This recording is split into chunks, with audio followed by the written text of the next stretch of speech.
श्री गणेशाय नमः। राधे कृष्णा कथा कहानियाँ में आपका स्वागत है। लक्ष्मी नारायण की कृपा आप सब पर बनी रहे। आइए सुनते हैं शनिवार व्रत कथा। एक समय स्वर्गलोक में सबसे बड़ा कौन है के प्रश्न पर नौ ग्रहों में विवाद हो गया। विवाद इतना बढ़ गया कि भयंकर युद्ध की स्थिति बन गई। निर्णय के लिए सभी देवी देवता इंद्र के पास पहुंचे और वे बोले, हे देवराज, आपको निर्णय करना होगा कि हम में से सबसे बड़ा कौन है। देवताओं का प्रश्न सुनकर देवराज इंद्र उलझन में पड़ गए। इंद्र बोले, मैं इस प्रश्न का उत्तर देने में असमर्थ हूँ। हम सब पृथ्वी लोक में उज्जैनी नगरी में राजा विक्रम आदित्य के पास चलते हैं। देवराज इंद्र सहित सभी ग्रह देवता उज्जैनी नगरी पहुंचे। महल में पहुंचकर जब देवताओं ने उनसे अपना प्रश्न पूछा तो राजा विक्रमादित्य भी कुछ देर के लिए परेशान हो उठे। सभी देवता अपनी अपनी शक्तियों के कारण महान थे। किसी को भी छोटा या बड़ा कह देना उनके क्रोध के प्रकोप से भयंकर हानि हो सकती थी। अचानक राजा विक्रमादित्य को एक उपाय सूझा और उन्होंने विभिन्न धातुओं से स्वर्ण, रतन, चांदी, कांसा, तामा, सीमा, रांगा, जस्ता, ब्रह्म, लोहे जैसी 9 आसन बनवाए। आसन के अनुसार सभी आसनों को एक दूसरे के पीछे रख दिया। उन्होंने देवताओं को अपने अपने सिंहासन पर बैठने के लिए कहा। देवताओं के बैठने के बाद राजा विक्रम आदित्य ने कहा, आपका निर्णय तो स्वयं ही हो गया। जो सबसे पहले सिंहासन पर विराजमान है वही सबसे बड़ा है। राजा विक्रम आदित्य के निर्णय को सुनकर शनि देवता ने सबसे पीछे आसन पर बैठने का कारण अपने को छोटा जानकर क्रोधित होकर कहा, राजा विक्रमादित्य, तुमने मुझे सबसे पीछे बैठाकर मेरा अपमान किया है। तुम मेरी शक्तियों से परिचित नहीं हो। मैं तुम्हारा सर्वनाश कर दूंगा। शनि ने कहा, सूर्य एक राशि पर और चंद्रमा 2.25 दिन, मंगल की 1.5 महीने, बुध और शुक्र 1 महीने, बृहस्पति 13 महीने रहते हैं। लेकिन मैं किसी राशि पर 7.5 वर्ष 7.5 तक रहता हूँ। बड़े बड़े देवता भी मैंने अपने प्रकोप से पीड़ित किया है। राम को 7.5 के कारण ही वनवास में जाकर रहना पड़ा और रावण को 7.5 के कारण ही युद्ध में मृत का शिकार बनना पड़ा। राजा, अब तू मेरे प्रकोप से नहीं बच सकेगा। इसके बाद अन्य ग्रहों के देवताओं को प्रसन्नता के साथ अपने घर चले गए, परंतु शनिदेव क्रोध के साथ वहां से गए। राजा विक्रमादित्य पहले की तरह न्याय करते रहे। उनके राज्य में सभी स्त्री पुरुष बहुत ही आनंद के साथ अपना जीवन व्यापन करते थे। कुछ दिन ऐसे ही बीत गए। उधर शनि देवता अपने अपमान को नहीं भूले थे। विक्रमादित्य से अपना बदला लेने के लिए एक दिन शनिदेव ने घोड़े के व्यापारी का रूप धारण किया और बहुत से घोड़े के साथ उज्जैनी नगरी पहुंचे। राजा विक्रमादित्य ने राज्य में किसी घोड़े के व्यापारी को आने का समाचार सुनाया तो अपने विश्वपाल को कुछ घोड़े खरीदने भेजा। घोड़े बहुत कीमती थे। अश्वपाल ने जब वापस लौटकर इस संबंध में बताया तो राजा विक्रमादित्य ने स्वयं आकर एक सुंदर व शक्तिशाली घोड़े को पसंद किया। घोड़े की चाल देखने के लिए राजा उस घोड़े पर सवार हुए। वह घोड़ा बिजली की गति से दौड़ पड़ा। तेजी से दौड़ा राजा को दूर जंगल में ले गया और फिर वहां गिरकर जंगल से कहीं गायब हो गया। राजा अपने नगर लौटने के लिए जंगल में भटकने लगा, लेकिन उन्हें लौटने का कोई रास्ता नहीं मिला। राजा को भूख प्यास लग गई। बहुत घूमने पर उसे एक चरवाहा मिला। राजा ने उससे पानी मांगा। पानी पीकर राजा ने चरवाहा से अपनी अंगूठी दे दी। फिर रास्ते में पूछकर वहां जंगल से निकल के नगर में पहुंचा। राजा ने एक सेठ की दुकान पर बैठ गया। कुछ देर आराम किया। उस सेठ ने राजा से बातचीत की तो राजा ने उसे बताया कि मैं उज्जैनी नगरी से आया हूँ। राजा के कुछ देर दुकान पर बैठने से सेठ जी की बहुत बिक्री हुई।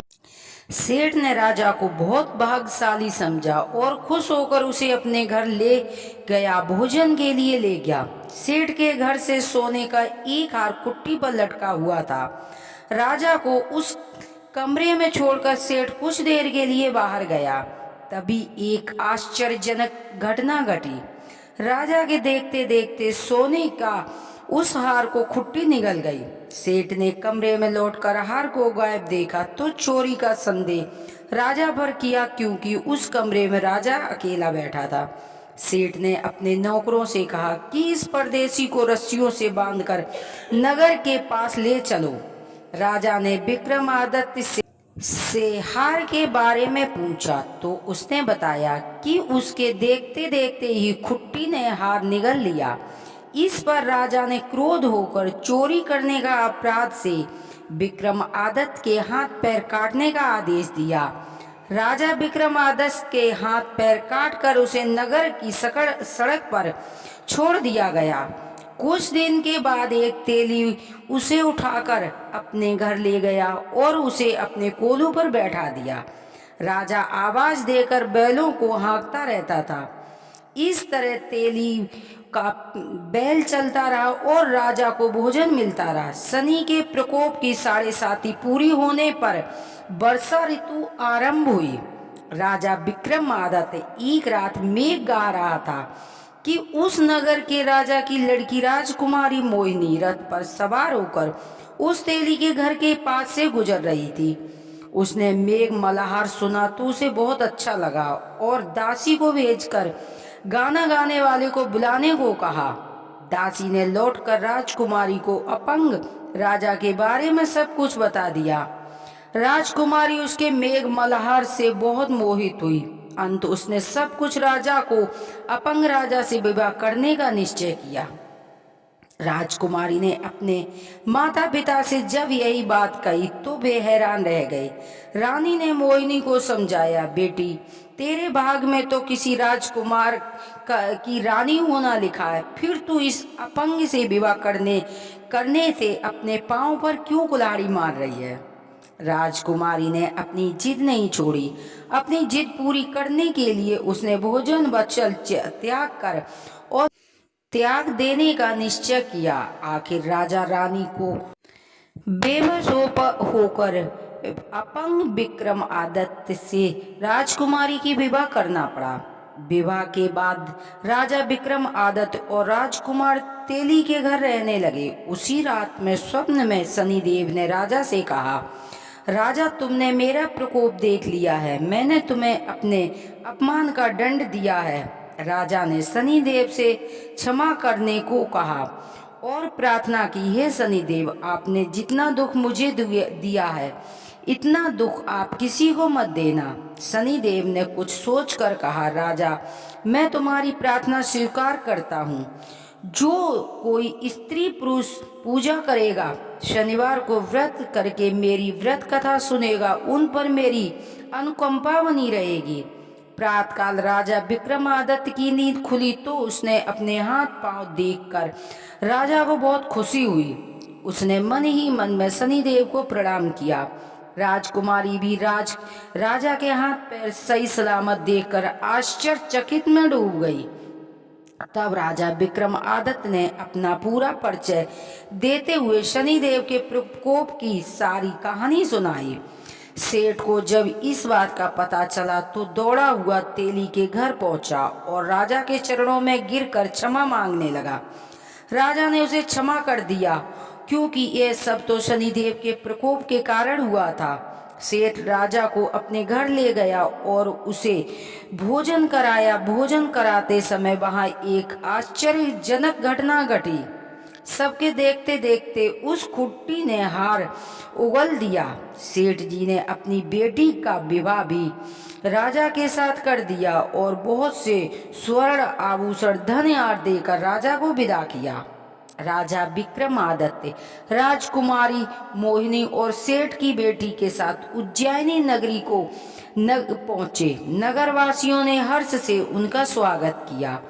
अगले दिन राजा विक्रमादित्य ने पूरे राज्य में घोषणा करवा दी कि शनिदेव देवों में सर्वश्रेष्ठ हैं, क्योंकि प्रत्येक स्त्री पुरुष शनिवार को उनका व्रत और पूजा करनी आवश्यक है। राजा विक्रमादित्य की घोषणा से शनिदेव बहुत प्रसन्न हुए। शनिवार का व्रत करने और व्रत कथा सुनने के कारण सभी लोगों की मनोकामना शनिदेव ने पूर्ण की और सभी लोग आनंद पूर्वक रहने लगे। बोलो शनिदेव भगवान की जय।